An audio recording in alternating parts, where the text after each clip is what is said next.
Bom, eu quero conversar agora com o Luiz Felipe Ferreira de Oliveira, que é advogado especialista em Direito Internacional. Luiz, seja muito bem-vindo, é um prazer falar contigo. Eu queria entender de que forma que o direito internacional está acompanhando a situação e principalmente a pressão que recai também sobre Israel por conta da intensificação dos ataques que tem matado milhares de civis e, por outro lado, como lidar com uma atuação de um grupo terrorista que não se aplica o direito internacional e muito menos qualquer regra voltada a isso. Bem-vindo. Obrigado, Evandro. Obrigado a todos os telespectadores. Esses questionamentos, Evandro, eles são muito importantes e, na verdade, a gente tem aí ambos lados com muitos problemas. Se a gente retomar a situação da Palestina, ela foi feito um acordo internacional já nos anos 90, que foi o tratado, o Acordo de Oslo, já com Yasser Arafat, Isaac Rabin, e desde então a gente tem um cumprimento por parte dos palestinos e um descumprimento por parte da autoridade israelense. E, logicamente, isso foi refletindo no aumento desses grupos terroristas, nesse conflito aí velado entre os dois lados, e a questão de grupos serem considerados terroristas e como você vai penalizá-los, existe sim. A Palestina, ela desde 2015, ela é membro do Tribunal Penal Internacional e as suas próprias autoridades falaram que, logicamente, sendo feita a apuração por um órgão internacional, sendo feita justamente a acusação, a defesa e a condenação, a Palestina ela aceita entregar essas pessoas. Logicamente que o problema vai ser identificá-las e prendê-las, como foi o caso do Osama Bin Laden. Do outro lado, que a gente fala que existe ainda um descumprimento de Israel, é justamente que Israel também tem várias denúncias, tem inclusive um processo aberto desde 2021 pelo Tribunal Penal Internacional sobre violações de direitos fundamentais e crimes contra a humanidade contra a população ali em Gaza. Então a gente tem aí, hoje, desde, na verdade, do Yom Kippur, do final do Yom Kippur no dia 8, nós temos, na verdade, uma contra-reação, inclusive ao aumento de hostilidades de israelenses contra cidadãos nas faixas de Gaza ou no West Bank, como é um território ali chamado. Então, a solução que o direito internacional vê para isso é o próprio direito internacional.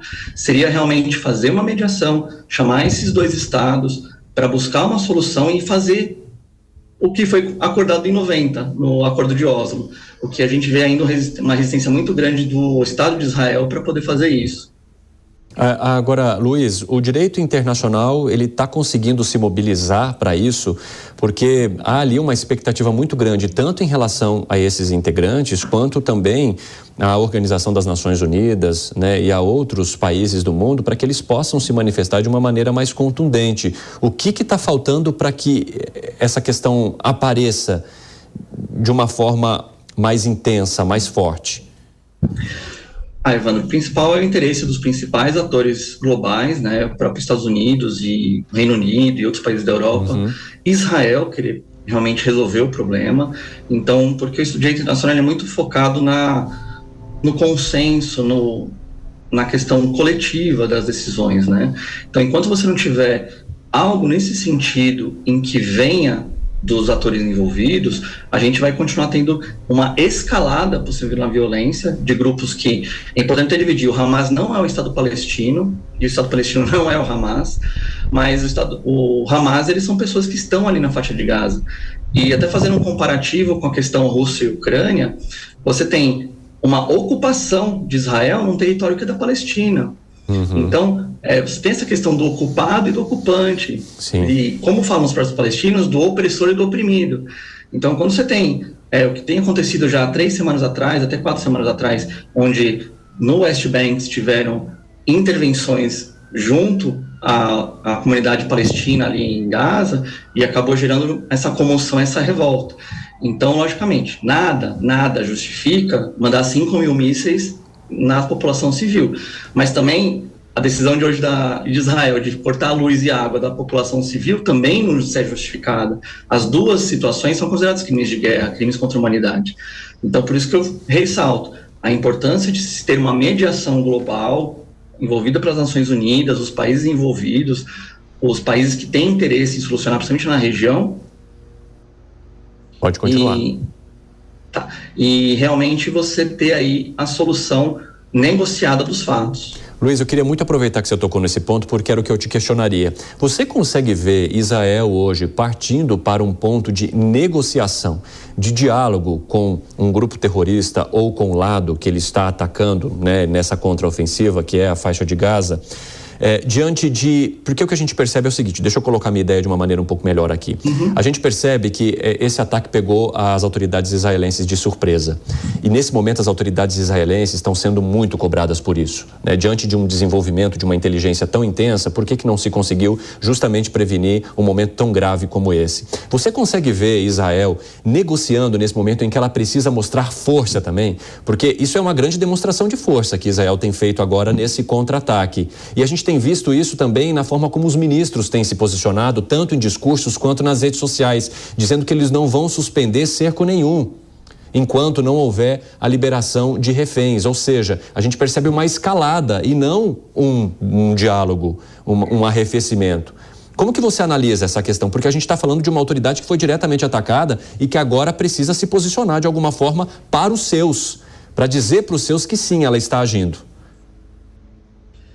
Eu concordo com você, eu acredito que não vai ter um recuo de Israel nesse momento. A gente tem que pensar, desde os anos 90 até hoje, Israel sempre ficou recuando em cumprir os acordos internacionais firmados.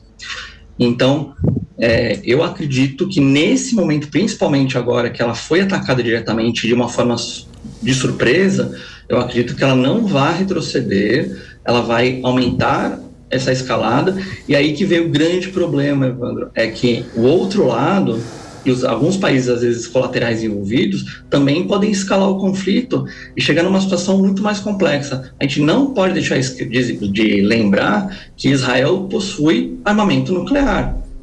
Então, de repente, numa última situação, ela pode utilizar até equipamentos mais violentos. Então, essa escalada, ela não vai trazer benefício para ninguém. E seria importante que, de repente, Israel fizesse aí uma concessão, como os palestinos fizeram ao longo todo esse período, desde os anos 90. Se a gente for analisar, a Palestina, ela concedeu muito mais do que ela exigiu, e o contrário veio sempre de Israel, que sempre exigiu e nunca concedeu. Então, de repente, é o momento de Israel dar esse recuo em benefício da própria região, porque os cidadãos de Israel também estão sendo afetados, mortos, enfim, toda essa situação horrorosa aí desses sequestrados e até crianças sendo mortas pelo Hamas. Luiz, o Luca Bassani, o nosso comentarista que está em Munique, gostaria de fazer uma pergunta para você. Manda ver, Luca.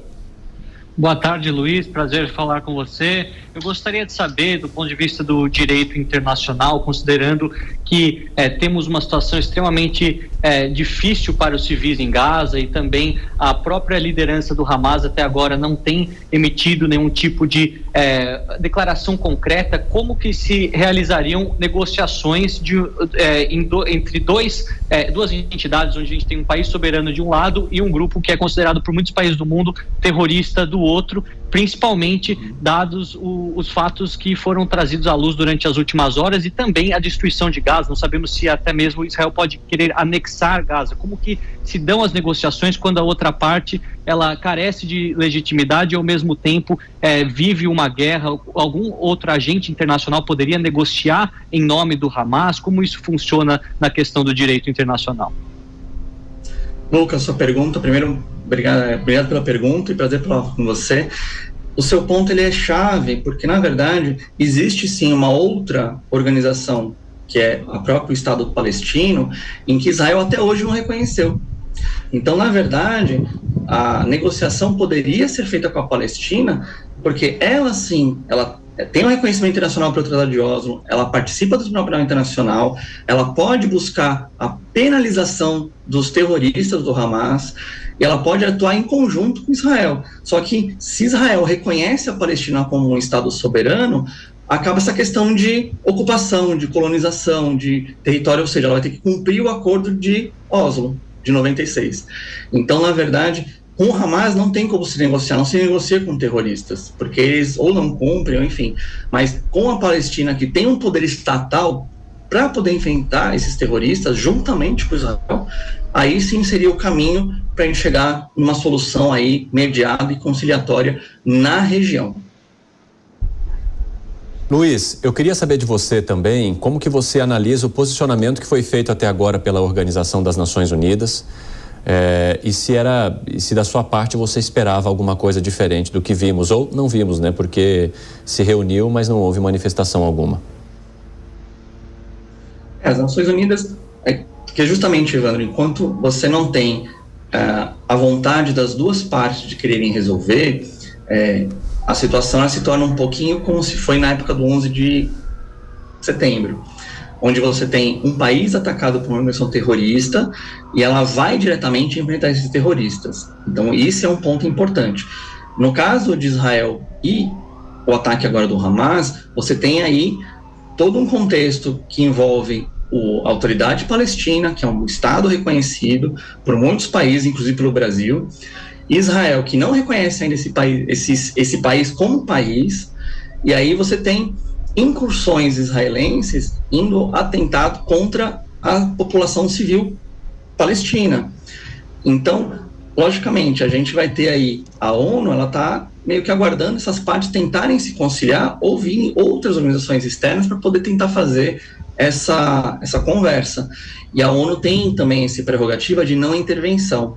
Então, na não intervenção, ela, logicamente, ela vai dar o suporte se Israel solicitar também, mas na solicitação, com certeza, a ONU vai exigir uma participação de Israel numa solução organizada, negociada também com os palestinos.